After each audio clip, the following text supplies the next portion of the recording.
Doctor BR Ambedkar జయంతోత్సవాలను జరుపుకున్నారు BRS నేతలు. రాజ్యాంగంలో అంబేద్కర్ పొందుపరిచిన ఆర్టికల్ 3తోనే తెలంగాణ ప్రత్యేక రాష్ట్రం సాధ్యమైందన్నారు.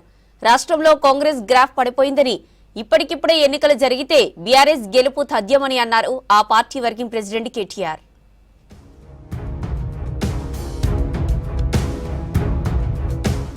అంబేద్కర్ స్ఫూర్తితో తెలంగాణ రాష్ట్రాన్ని సాధించిన నాయకుడు కేసీఆర్ అని చెప్పారు బీఆర్ఎస్ వర్కింగ్ ప్రెసిడెంట్ కేటీఆర్. దళిత బంధు వల్ల బీఆర్ఎస్ కు నష్టం జరిగిన మాట వాస్తవమేనన్నారు. అప్పుడు చాలా మంది చెప్పినా పట్టించుకోలేదన్నారు. అయితే కొంతమందికైనా దళిత బంధుతో న్యాయం జరిగిందన్నారు. తెలంగాణ భవన్ లో జరిగిన అంబేద్కర్ జయంతి వేడుకల్లో పాల్గొన్నారు కేటీఆర్. రాష్ట్రంలో కాంగ్రెస్ గ్రాఫ్ పడిపోయిందని, ఇప్పుడు ఎన్నికలొస్తే బీఆర్ఎస్ గెలుపు ఖాయమన్నారు కేటీఆర్.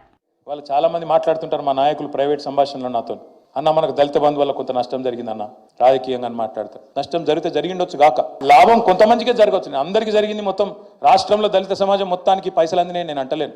ఎందుకు దళితులు ధనికులు కావద్దు, ఎందుకు శాశ్వతంగా ఒక తరమే అప్లిఫ్ట్ చేయొద్దు అని ఆలోచించిన నాయకుడు కేసీఆర్ గారు. కాబట్టే ఉన్నంతల పిండి కొద్ది రొట్టె అన్నట్టు చేయాలని చెప్పి సంవత్సరానికి కొన్ని వేల మందికని ప్రపోజల్ పెట్టి ఈ స్కీమ్ తెచ్చింది.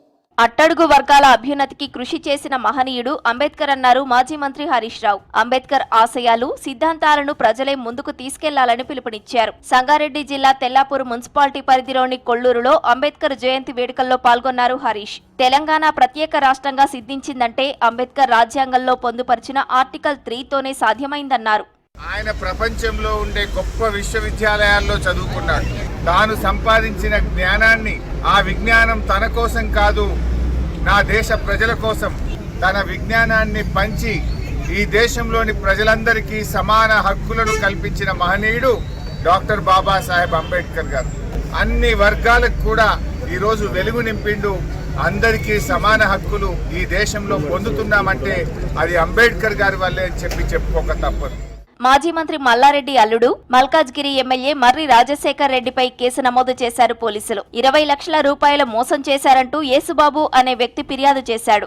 విజన్ ప్రాపర్టీ మేనేజ్మెంట్ సర్వీస్ ద్వారా అరుంధతి హాస్పిటల్ కు సిబ్బందిని కేటాయించేందుకు మొత్తం 50 లక్షల అగ్రిమెంట్ కుదిరింది. పలు దఫాలుగా 30 లక్షలు చెల్లించారు రాజశేఖర్ రెడ్డి. మిగిలిన డబ్బులు ఇవ్వకుండా రాజశేఖర్ రెడ్డి స్పందించడం లేదంటూ పోలీసులను ఆశ్రయించారు యేసుబాబు.